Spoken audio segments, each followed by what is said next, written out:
It's the Full Court Press with Eric Franson and Jason Walker. Welcome back to the to the show that we're doing right now. Following the local teams, breaking down the biggest games with in-depth analysis and team interviews. There's going to be much higher expectations, sense of awareness of what we bring to the table. Join the show by calling into 435-752-1069 or text 435-339-0321. It's the Full Court Press. Throws, ends it, yes! Caught! Touchdown! They did it!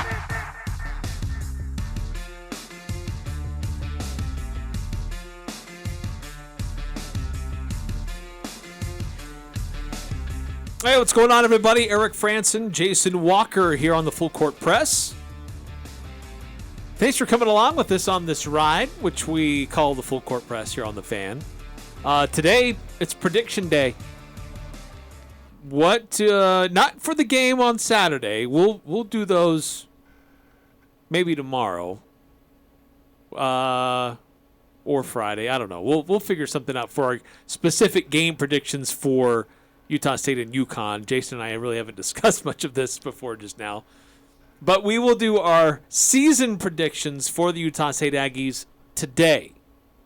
What do you think the win-loss record will be for USU? Now that we've heard from the players, we've heard from the coaches, we've gone through fall camp, we've seen what questions there are, how some of those questions have been answered, how new ones have been raised, but also seeing what's coming back. What's the season going to look like for Utah State?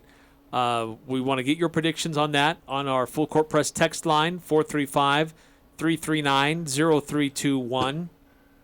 We'll also hear from Kaleo Neves, the striker for Utah State, and he identifies or defines, I should say, what that means. What the heck he does? Yeah, what he does. And also Jacob South, offensive lineman for Utah State. I know you're very high on Jacob South and his impact and what role he plays for USU. So we'll hear from both of them and their thoughts about leading up to Game 1 and what they see out of UConn.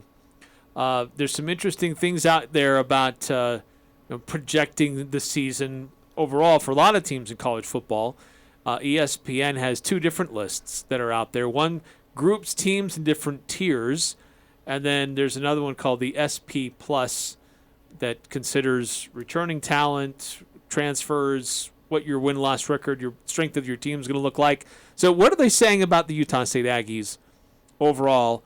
And then in addition to that, really interesting reporting about an event that happened earlier this summer.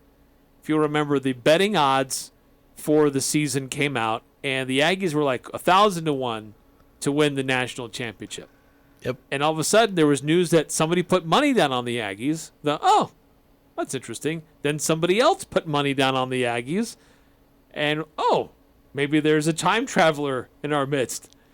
Well, ESPN has gotten to the bottom of it. Some really interesting reporting. So we'll get to that a little bit later on the show as well. And if we can, we'll continue to get some more comments from the coaches, Coach Blake Anderson and Coach Jim Mora on the matchup coming up on Saturday on Merlin Olsen Field. So a lot to get through here today. Love to get from you or hear from you also. 435-339-0321. Is it? I don't know if you're seeing this, or if this is just coincidence. It could be intentional, because you can, in digital marketing, you can target certain areas or certain people. And as I'm on ESPN this afternoon, I am seeing a lot of ads promoting the San Diego State home opener on September 3rd in their new stadium.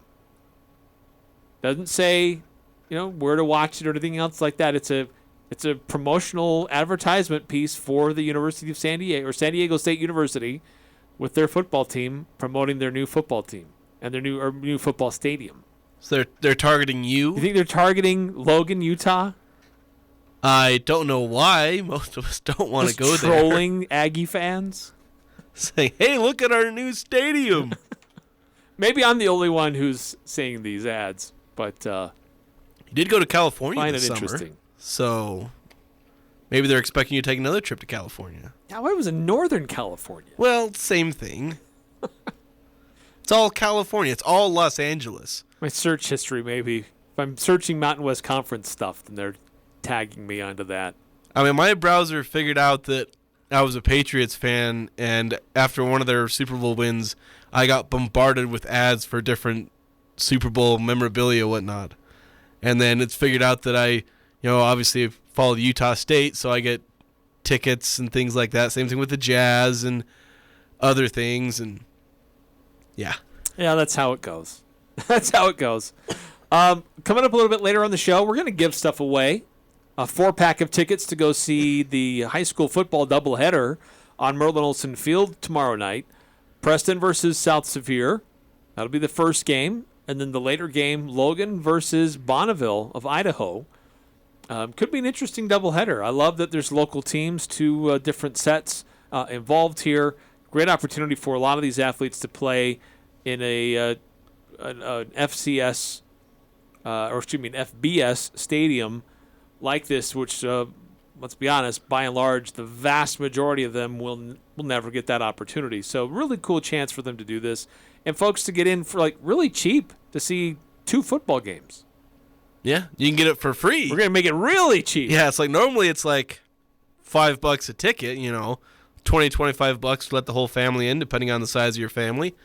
Get a 4-pack of tickets for free, or basically the price to drive down here and pick them up, which honestly is getting more expensive. But that's right.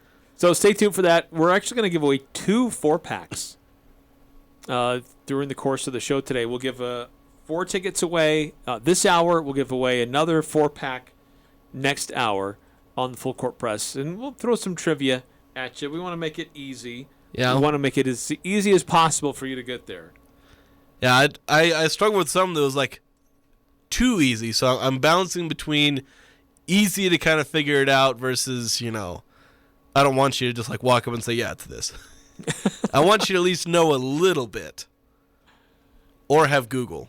That'll mainly be what it is. You'll probably just Google what mine is. Yeah, and that works. Sometimes that works too. So let's continue talking about the Utah State Aggies here. There were a few things from the coaches earlier this week that we still haven't gotten to yet that I wanted to share with you here on the Full Court Press. We will get into our predictions here in a little bit and a few of the things that are out there kind of predicting the upcoming season. But looking ahead to the Utah State UConn game, 2 o'clock kickoff, KVNU pregame coverage starting at 12:30, breaking it down as you're on your way to the game. Actually, we're going to simulcast the pregame here on the Fan. So whether you're on KVNU or here on the Fan, we'll have that pregame coverage as well as the postgame. But one of the things that I wanted to get to with Utah State and learning more about this team for the Aggies is, how do you prepare for a team with so many transfers and so many young players that were inexperienced and didn't really perform really great?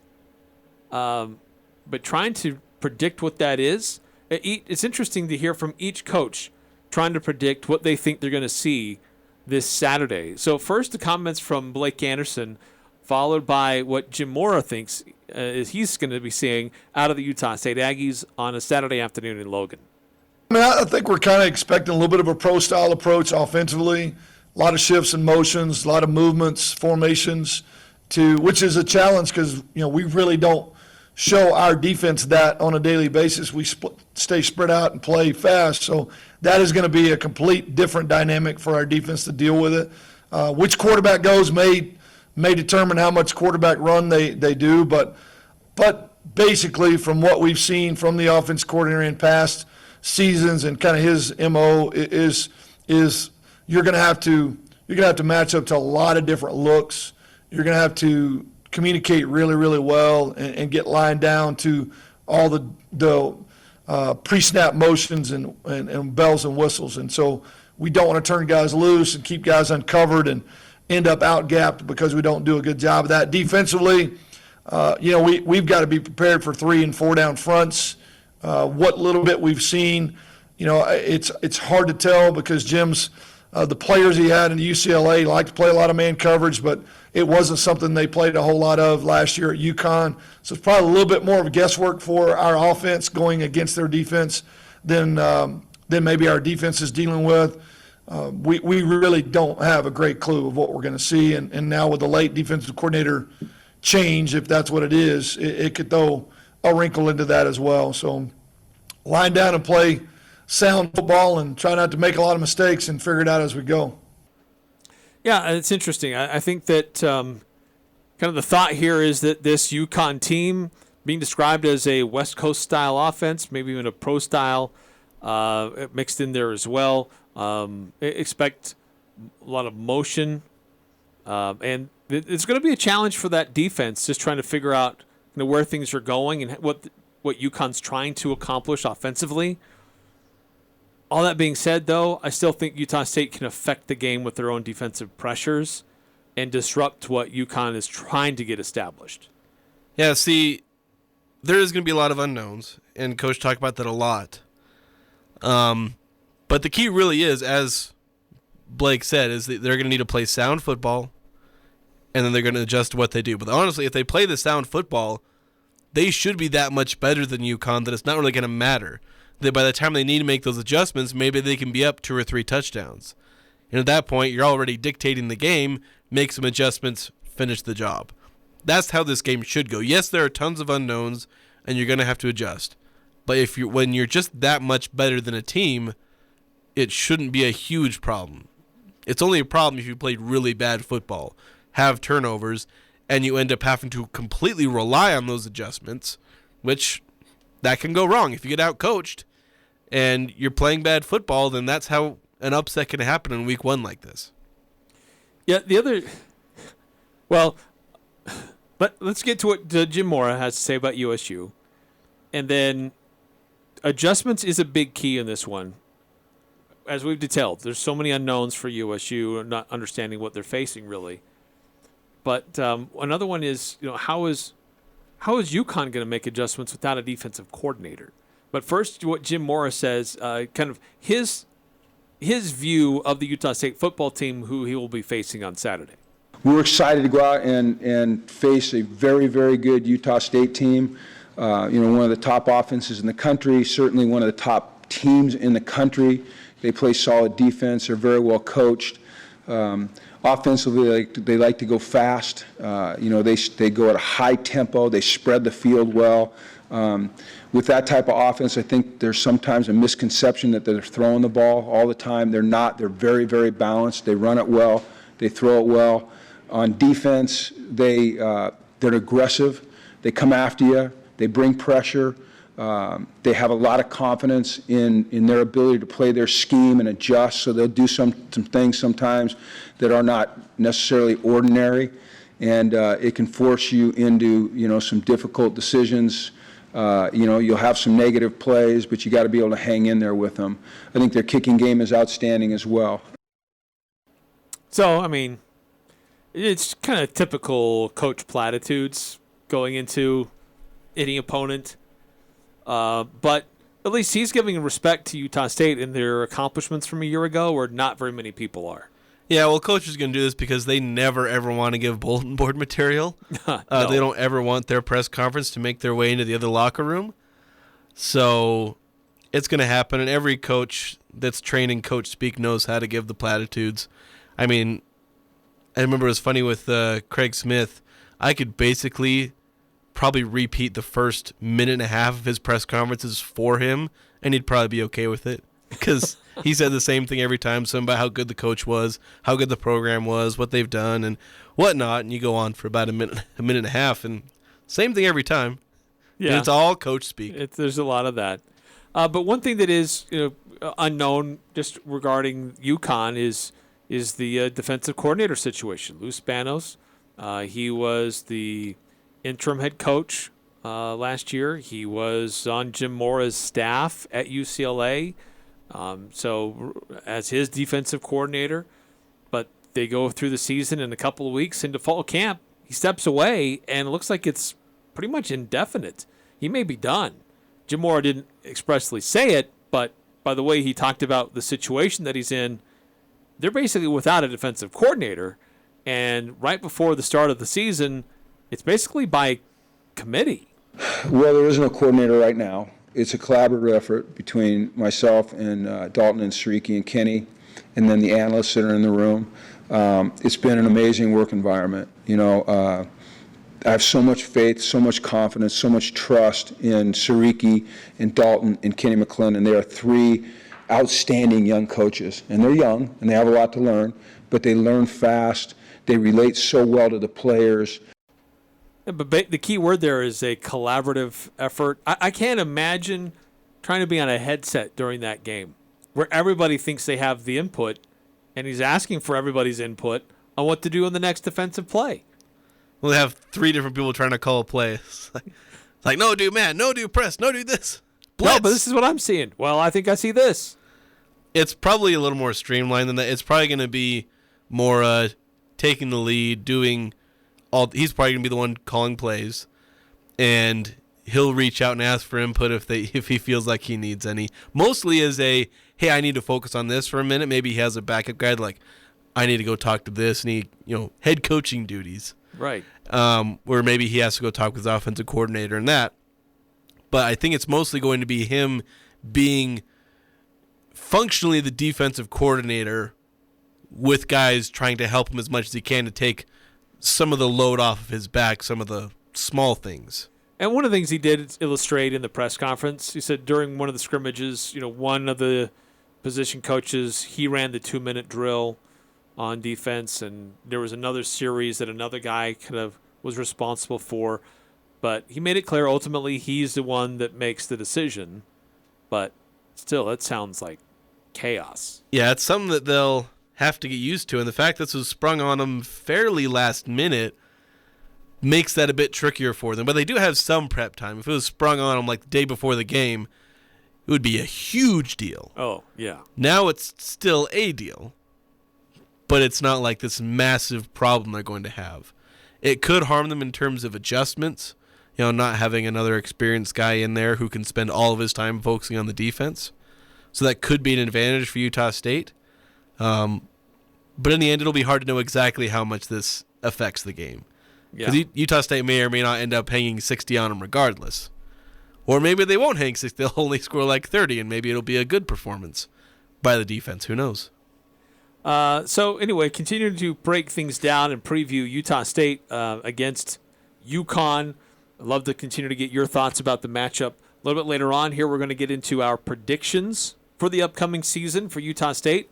How many wins for USU? How many losses?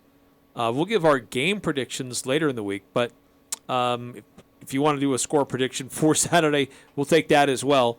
There are ESPN, notably, has some different predictions out for the season. And speaking of ESPN, they've done a really interesting job of tracking down these bets that were placed over the summer. I guess it was actually late spring, or actually mid-spring, for Utah State to beat the odds as a national champion. Really interesting backstory there as they've tracked these people down and highlighted the Aggies in a really interesting way. So we'll get into that as well. 435-339-0321 if you want to weigh in on the Full Court Press text line this afternoon. Look, it's still, we got some crazy weather that can still come through. It was actually pretty hot yesterday, warm earlier today. We're not out of the woods yet with the heat, but it can still be kind of tough on your vehicle. So take it into Valvoline Instant Oil Change at 695 North Main in Logan, right across from Angie's. They have Valvoline Synthetic and Valvoline Max Life Oil for your vehicle, plus to get you back out on the road fast, just how it should be when getting your oil change. Hey, it's Garrett Grantham with Grantham Mobile Automotive. Just like a plumber, just like an electrician, I come to your home. I am a master ASE technician, licensed, insured, and ready to come to you for your car repair needs. Right now it is hot outside. From air conditioners to transmissions, I can take care of you. Give me a call and I will come to you to get your car's AC running cold in no time. 435-229-4345. That's 435-229-4345. 4345. This is The Herd. Attention listeners. With Colin Cowherd. I think Jimmy Garoppolo has now become the most underrated player in the NFL by a mile. Colin, he can't stay healthy. So let's attack that narrative. He played 15 of 17 games this year. 15 of 17, plus 3 playoff games.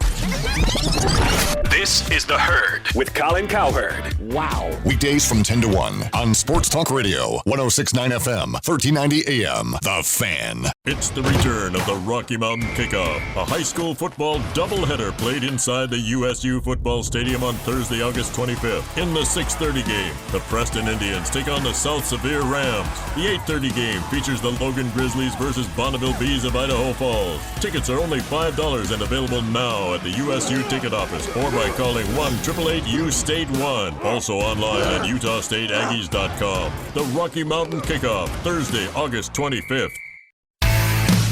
The Aggie football season starts Saturday with a 2 p.m. kickoff. Are you game day ready? Locker 42 is the best go-to for Aggie fans. You can find yourself a new Aggie t-shirt, long or short sleeve. Locker 42 has them in all sizes. Start the season off with a new Aggie hat.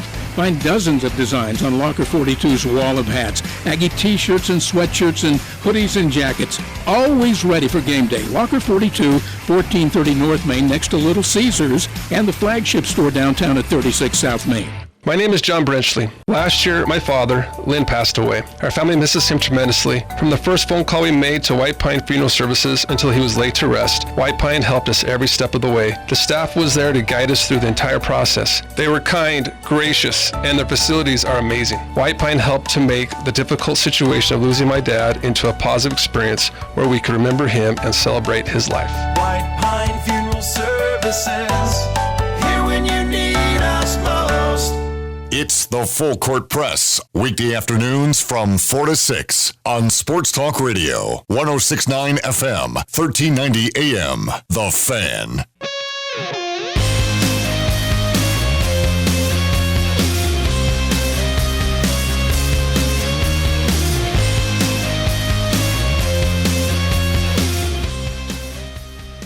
Hey, by the way, congratulations to all the families out there who now have all their kids in school.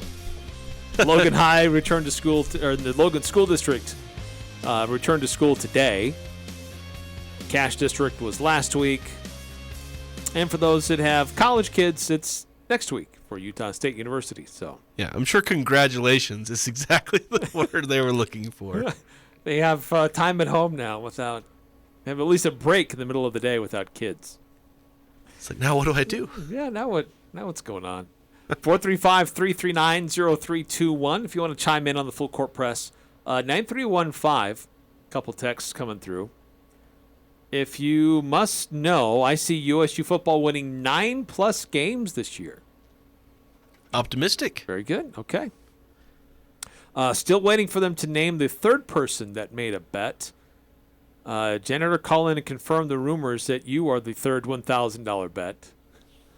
Okay, so yeah, going back over this story on ESPN, which I've shared the link on the Twitter, but there were 3 $1,000 bets that were placed on the Utah State Aggies to win the national championship. They were 1,000 to 1 odds. This was like in April. And there's been some reporting done here, conversations with the folks at Caesars Sportsbook. And in their history, they've never had a 4-figure wager like that on somebody that was such long odds. Yeah, basically for a 1,000 to 1, or I guess worse odds, they said they never had a 4-figure bet, so $1,000 or more. Like, nobody bets that much money on that kind of odds because there's just such long odds because it's on things like Utah State winning the national championship. Usually people throw their lunch money at these 1,000 to 1, sometimes 10,000 to 1 bets. Maybe if they're feeling bold, they'll throw 100 because it's basically they're trying to win the lottery. You know, somebody put a bet on UConn winning the national title, 10,000 to 1 odds. I mean, you throw $10 at that and they win it, then I don't know exactly what the payout is, but it's a lot. I think the payout It'll be $1 million. Yeah, I think that the payout for the Utah State bet is $1 million. It'd be $1 million if Utah State wins a national championship. So, and the thing here is, what's kind of funny is that one guy, he's kind of described as a veteran bettor. Two friends basically hanging out at a Russian bathhouse, trying to sweat off a night of drinking the night before. Yeah. It's telling that they were drunk the night before they had a bet hangover. on Utah State. Well, one guy's like, he'd spent the night with a bunch of former Michigan athletes who were at this wedding, and they were all talking up the Aggies. And so he's talking to his friend, like, you know what? They're only saying that Utah State's going to win 7 games. Let's take that. And the other guy's like, well, let's go for the whole thing. Let's go. Kind of editing here. It's like trying to make it cleaner. Trying to make it clean. Don't want to have some FCC calls. So the one guy, this established bettor, the guy who has a history, he puts $1,000 down on in like mid-April, and then notices that usually if you put that kind of money on a betting line, from what I understand, is it can start to move the line a little bit. Yeah. And it hadn't moved, so he put another $1,000 down, and then days later a third bet was placed. Though he claims he doesn't know who it was. That third person, or that whoever did that third bet, the second person, has not been identified. Yeah, mainly because they just probably don't want to be. I mean, obviously, the sportsbook knows exactly who it is. They have to. But he probably just doesn't want to be known.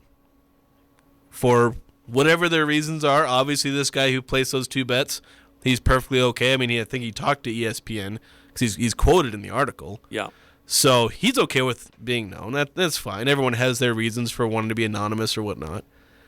But it is pretty crazy. Just I think the only other people with like $1,000 bets were the people who actually have a chance to win the national title.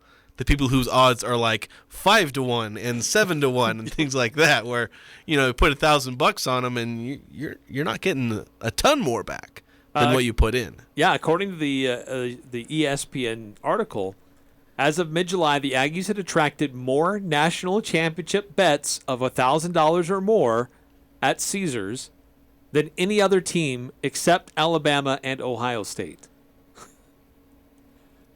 It's just crazy to think about. But again, it's somebody who was drunk talking to a bunch of athletes who were talking somebody up and decided to place $1,000. I'll be honest, I'd spend $1,000 a lot differently than putting on Utah State to win the national title. But the thing is, if you were going to put money on 1,001, team, Utah State would probably be it. I mean, I don't know who all the other 1,001 teams are. There's probably a fairly decently long list of teams that have similar odds.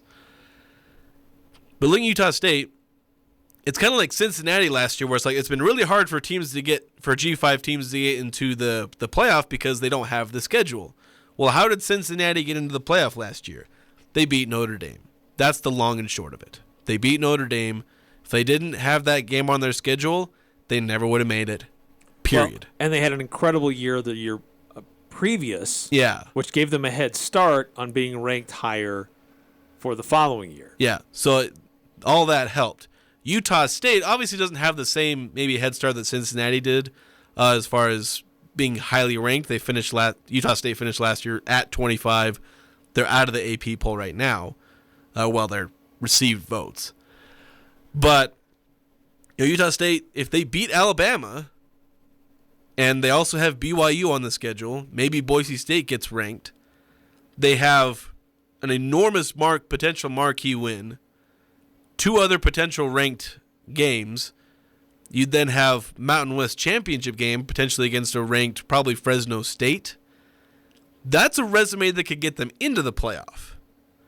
Now, that will not happen, but if you're going to make this kind of ridiculous long shot bet, at least you're not a complete idiot, and there's a path for Utah State to the playoff. Well, and that's what this guy kind of illustrates. He's like, if they didn't play Alabama, I wouldn't have made the bet. Yeah, so that's a smart thing, right? Because if you go undefeated in the Mountain West Conference, you're still not going to be in the college football playoff conversation.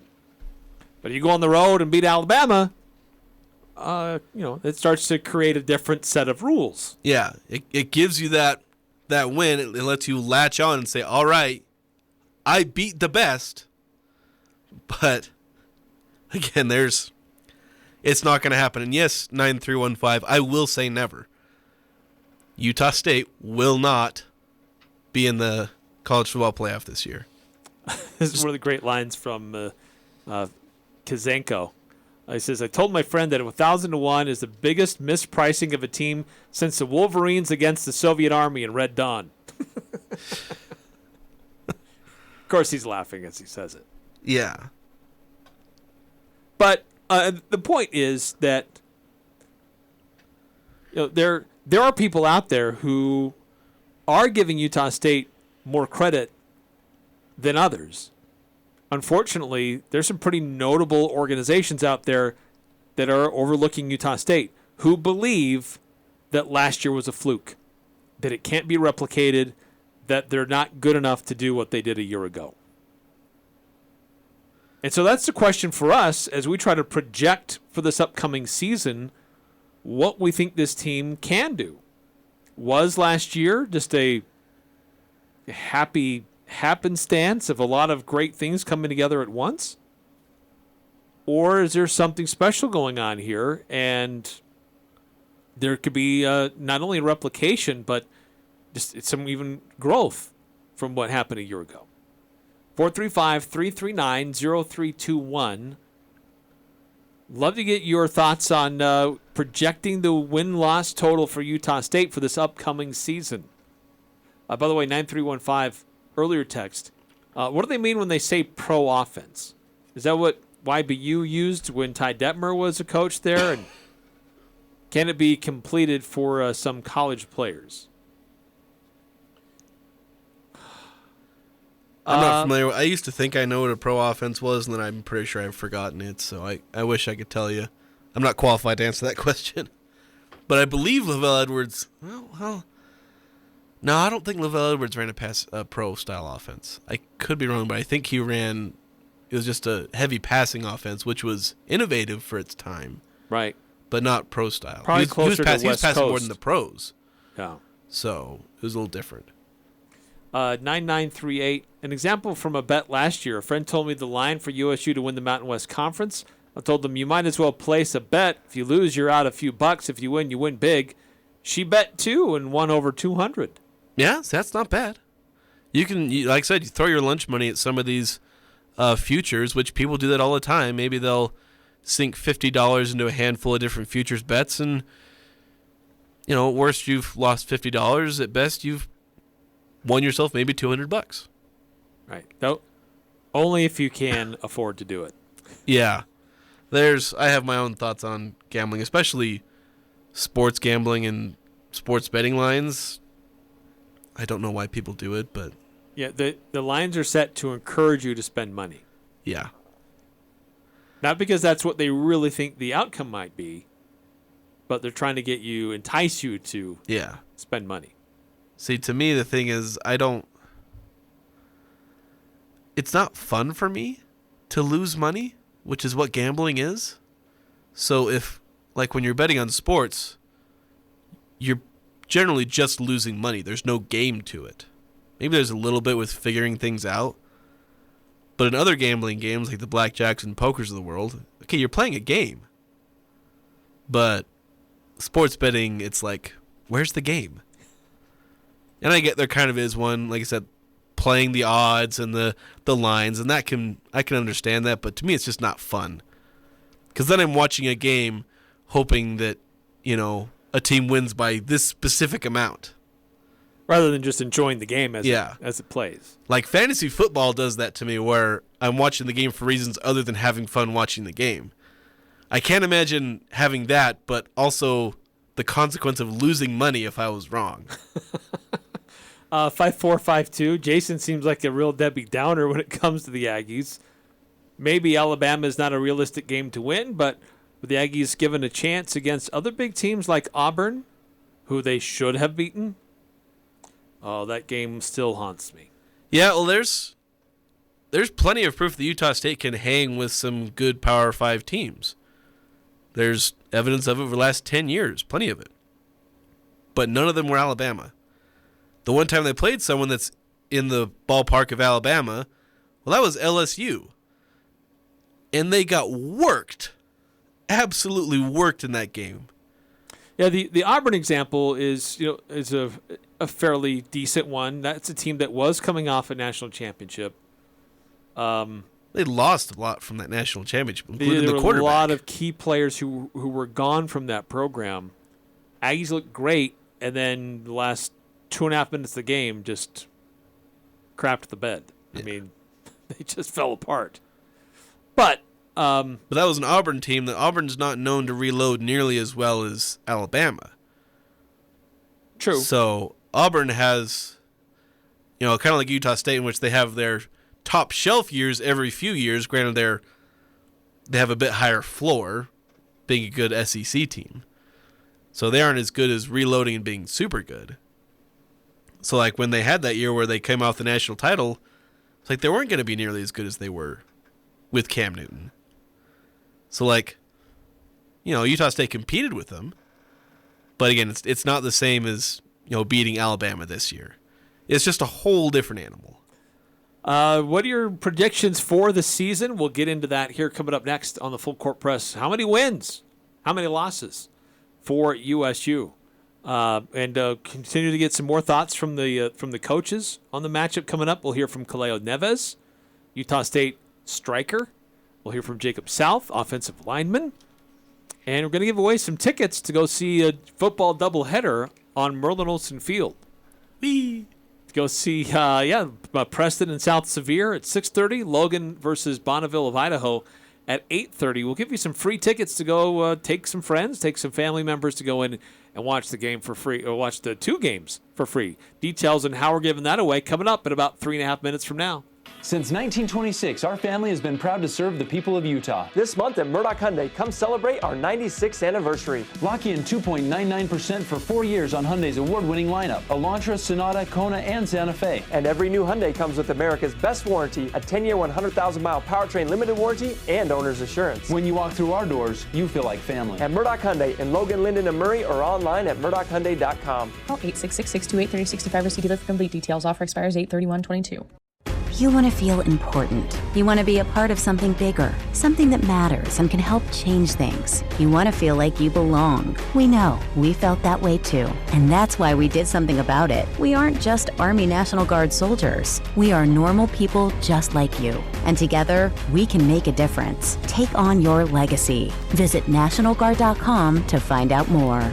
Sponsored by the Utah Army National Guard. Aired by the Utah Broadcasters Association and this station. Cache Valley Ear, Nose, and Throat, the Allergy Clinic, and the Hearing Aid Center are now located in Providence, and Cache Valley's newest and most up-to-date medical clinic located at 2245 North 400 East in North Logan, just south of Cache Valley Hospital. The entire staff and Dr. Benyon, Blotter, and Robinette look forward to helping you and your family at this state-of-the-art medical facility. Cache Valley Ear, Nose, and Throat is now located in Providence and their new office at 2245 North 400 East in North Logan. Go to CacheValleyENT.com for details. Most insurance products, including SelectMed, are accepted. The new Santo Taco Logan is open, now with a fresh look and a family-friendly atmosphere. You must try their Al Pastor Taco, marinated pork on a corn or flour tortilla that'll make your mouth water. Or try Santo Taco's signature carne asada nachos, chips smothered with cheese and grilled steak, topped with pico de gallo, sour cream, and jalapenos for a little kick. Whatever you try, you can't go wrong. Santo Taco, now open at 880 South Main, Logan. To find out more or place an order online, go to santotacos.com.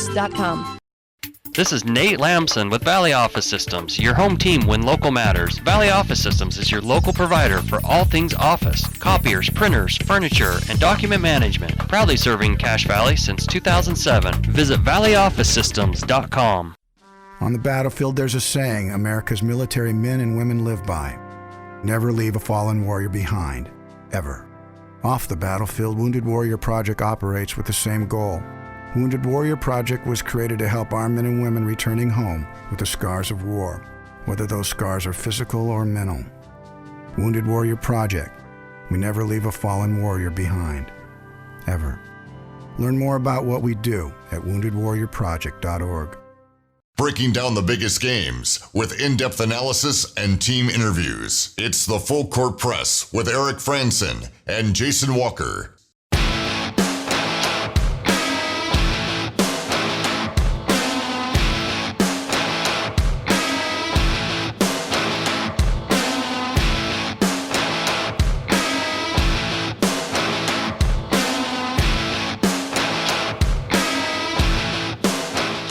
Eric Franson, Jason Walker here on the Full Court Press. Coming up here in just a little bit, we're going to give away 4 tickets to go see a high school football doubleheader on Merlin Olsen Field. The Preston Indians versus South Sevier. I don't know their mascot. Logan Grizzlies against the Bonneville Bees. I believe is their mascot. Yes, I believe. So we'll have the Logan versus Bonneville game on our sister station KVNU and streaming on CashValleyDaily.com. Jason Walker, you'll be there. Yes, I will. Opportunity to call a game from the press box. That's always cool. Great honor to be able to do that. So that's coming up tomorrow, and then we'll go through the busy day of other high school football games coming up on Friday. But wanted to get your predictions for the Utah State Aggie football season as it's getting underway. I don't know if you follow the SP Plus projections that ESPN tries to put together. I hear about them every now and again, so I look at them usually when they get released. They update them through the year. After the season is done, they do it. They took a look at it based on, and try to update things based on signing day. Who has certain transfers coming in, if you lost certain players who were productive players. It's updated again in the spring after all the spring games. Kind of get a little bit of feel for what a team really is all about. But then there's still some moving of parts with rosters adjustments that can happen in the off season. And then after fall camp starts to go and really leading up to the start of the season, it's updated one more time. And so the final SP Plus preseason projections are out from ESPN on how they put things together. And Utah State has moved up on this list. I have to go back through my old Twitter to find out what I posted when it initially came out. But I believe it was having the Aggies in the high 80s, low 90s. Yeah, it was somewhere in the around 90, give or take, which was criminal. Yes. Because that's, bottom third of the NCAA, and we know they're not that. Are they going to be mediocre this season? Okay, there's a chance. But are they bad? That's unlikely. Yeah. When I first saw that, I thought that was ridiculous. Yeah. Total disrespect for a team that just won 11 games and beat 2 Power 5 programs in the process. And SP Plus is stupidly biased towards Power 5. And I'm pretty sure that's by design. Because the guy, Bill Connolly, I think is his name. I mean, he's kind of talked about that where it's like, yeah, he leans toward Power 5. And they get an advantage. Which there's some, logic behind that. But that's more so toward the top of the Power 5 than the bottom. Because the bottom teams in the Power 5 are basically G5 schools with slightly better recruiting. That's true. So it was updated recently. The top team from the Mountain West is Boise State at 35th overall, projecting 9.1 wins for the Broncos. Yeah, they're really projecting to bounce back. So I think Boise State was 7-6 last year. A disappointing year last year for Boise. Yeah, one of the worst they've had since joining Division I, all the way back in the 1990s. Yeah, long history, but a good history. Fresno State at 45, projecting 9.5 wins. Air Force at 53 at 8.9 wins. San Diego State at 59 with 8 wins straight up. And then Utah State at 77 with 6.9 wins projected. Not very nice. No. The respect still isn't there. No, and although I'm going to be honest, projecting 7 wins is actually something I don't hate. It's on the pessimistic side, but for me, that's around where they'll be. I don't think they'll be any lower than 7, but it's not unrealistic for Utah State to end up with 7 wins. And I think with them projecting basically 7 wins, 5 conference, that's pretty dang close to what I'm expecting. So maybe previewing my might be showing my hand a little bit, but that's not the worst thing in terms of win total. And it doesn't mean Utah State's going to be significantly worse than last year. They play a tougher schedule, like a lot tougher. Yes. So there'll be some built-in losses to the schedule that'll make them seem worse than they were last year. But there's a possibility they could win 2 or 3 less games but be just as good as last year. A couple of the Mountain West teams on here. San Jose State at 95 at 6.4 wins. Colorado State at 96 with 5.6 wins. And then Wyoming at 111, 4.5 wins. Nevada at 116 at 4.4. UNLV at 117 with 4.2. Then a bit of a drop-off to Hawaii at 123, 3.9 wins. New Mexico at 125 with 2.7 wins. There's our friends at UConn at 128. Yeah. 2.5 wins for the Huskies. But Alabama, number 1. 10.5 wins. No way. So Alabama? USU is going to go from UConn at 128 to Alabama the following week. By the way, Utah coming in at number 12, 9.2 wins, and BYU coming in at number 25 with 8.4. By the way, one thing I should know, I was looking at the win total. So Utah State at 6.9, 5.0 conference wins, which means they're not 100% sure that Utah State wins 2 non-conference games, and they have non-conference games against UConn and Weber State. So, which one are they not 100% sure Utah State's going to beat? That's a little... if you're projecting 5 conference wins for Utah State, they will win 7 games. It's going to happen. Yeah. So I'm not sure why. Okay, if you think 5, but where's that 0.1 that you're not sure about? You think they're going to drop it to UConn, the team that this thing ranks 128? Weber State, who's not on here because they're FCS. FCS. So I just thought that was a little interesting. They're not 100% sure they'll win the 2 non-conference games against UConn and the FCS team. All right, so we'll continue talking about Utah State and previewing their upcoming season. What's your prediction, win-loss record for Utah State coming into the 2022 football season? 435-339-0321 on our Full Court Press text line. While you think about that, I want you to also think about, when was the last time Utah State played Alabama? And if you can correctly tell me the last time Utah State played Alabama, I will give you 4 tickets to go see the Rocky Mountain Kickoff tomorrow night on Merlin Olsen Field. Don't call in if you're not going to use them. But if you could use 4 tickets to go see a high school football doubleheader tomorrow night, tell me the last time Utah State played Alabama. 435, you have to call it in. 435-752-1069. That's 435-752-1069. This is Ryan at My Mattress. A mattress store recently closed right next door to our Riverdale location. Most people have said how awesome that is for us. I think I disagree. At My Mattress, we love competition. We love it if you shop other places, but also give us a shot. Shop online or go to other stores, maybe even a warehouse sale, but come into My Mattress because we want our shot at winning your business. Come into My Mattress right now and see if better sleep and better pricing are what you'll find.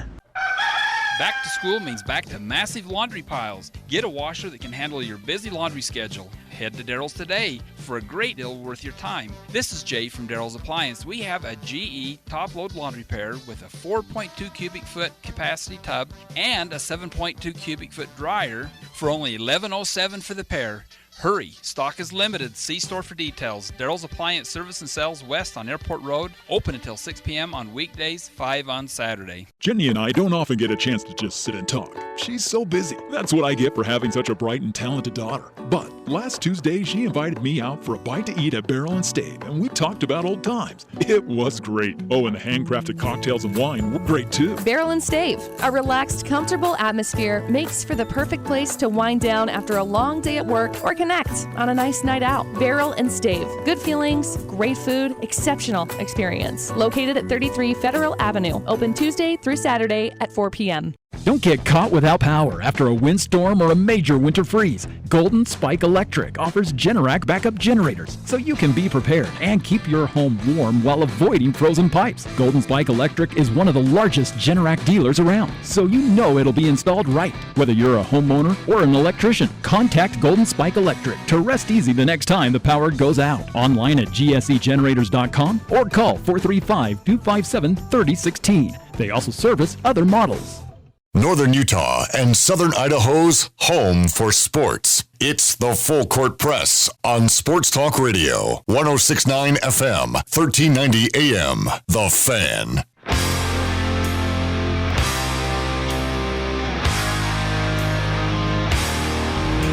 Your locally owned Napa Auto Parts are well stocked up on the hard-to-find oil, like full synthetic $22.99 for a 5-quart size.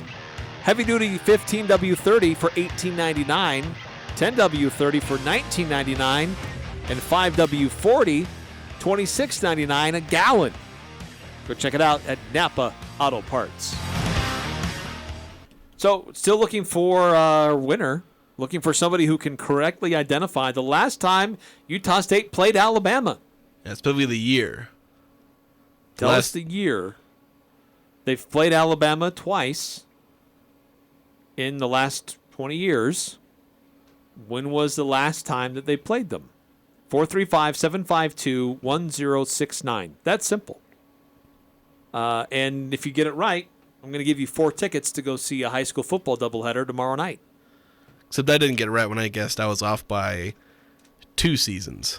You were pretty close. I was close to one of the seasons they played, but I was a couple off of the last time they'd actually played. So, like I said, I'm not great at trivia that I don't make up myself. While we wait for an answer there, last time Utah State played Alabama, 435-752-1069. Get to a few texts that have come through on our text line. Debbie Downer Walker. I'm in a pessimistic mood this week. Like, I'm suddenly beginning to doubt all the positive things I've said about Utah State. I'm thinking, well, okay, but what if Logan Bonner regresses? And so, like, I'm going through all these. I've said this before. I go through waves, up and down, optimistic, pessimistic, where these last couple of months, seeing the team and all that has got me fairly optimistic in digging into it, writing my previews. And my previews have a very optimistic view of both offense and defense. Yes, read Jason's previews. You wouldn't be calling him a Debbie Downer. Yeah, you would not. So, but now it's like, okay, if this happens, then that can go really badly. And like I said, when I said 7 wins isn't the worst prediction in the world, like, that's not being a Debbie Downer. Yeah, it's me paying a little more heed to my pessimistic side. But the thing is, I have good, and when I analyze things, I list, these are the ways it can go well, and these are the ways that can go bad, and I have reasons behind those. And so I can pay heed to just one side of that and say, all right, everything's going to go awful. And obviously that's being too pessimistic, or I can pay only attention to the positives, which is bad for its own reasons. I usually try, when I make predictions, which we're going to do today, I'm trying to find that sweet spot in the middle, where I try and predict just enough positive, just enough negative, balance it out, try and land in the middle. 9315, couple texts that have come through. LSU played YBU one year, and they never made it past the 50-yard line on offense in that game. So, yes, it can be tough. I think that was 2017. Yeah, I remember that game. I don't know if I watched any of it, but I remember hearing about it. Then also, if Alabama has 10.5 wins, that means they think they'll lose some game and leaves a possibility for USU to be one of them. They'll lose 1.5 games. That means Utah State will be leading at halftime. So that's what half a game means? Yeah. No, it probably means they're not going to predict them to go 12-0. They don't really want to predict them to be 11-1 because that's maybe still a little too strong for a tough SEC. So it's hedging their bets between them being a 1-2 loss team, which is that's right where you'd put them. Pretty normal, yeah. 435-752-1069. If you want to win some tickets to go see a high school football doubleheader tomorrow night, we want to give them to you. Last time Utah State played Alabama, it's been within the last 20 years. They played them twice, actually, in back-to-back seasons on the road. Haven't played them since then, but when was the last time Utah State made the trip to Tuscaloosa? 435-752-1069. Next hour, we'll get into our predictions. We will give you our predictions. We'll also hear from Kaleo Neves and Jacob South, Aggie football players getting ready for their season opener on Saturday. Stay tuned. I'm Dan Patrick, and this is Above the Noise. Nick Saban is one of the best college football coaches of all time. That helped him secure an extension last season. But a lot has changed in college football since then. Georgia head coach Kirby Smart is getting a 10-year, $112 million deal. Brian Kelly at LSU making north of $9 million next season. Lincoln Riley awarded over $100 million at USC. The three coaches are some of the best in the game. Riley has made it to the playoffs with Oklahoma in multiple seasons. Smart won the national title. Kelly helped bring Notre Dame back to national prominence. Saban is different, though. Yesterday, the Hall of Fame head coach was compensated. He has a new deal that will pay him close to $12 million a year and keep him in Tuscaloosa until 2029. Not sure how much longer he'll stick around after that, but the seven-time national champ has stated he has no interest in retiring. And with a hefty new contract and endless amounts of talent, the Kings of the SEC might not be going anywhere anytime soon. I'm Dan Patrick, and this is Above the Noise.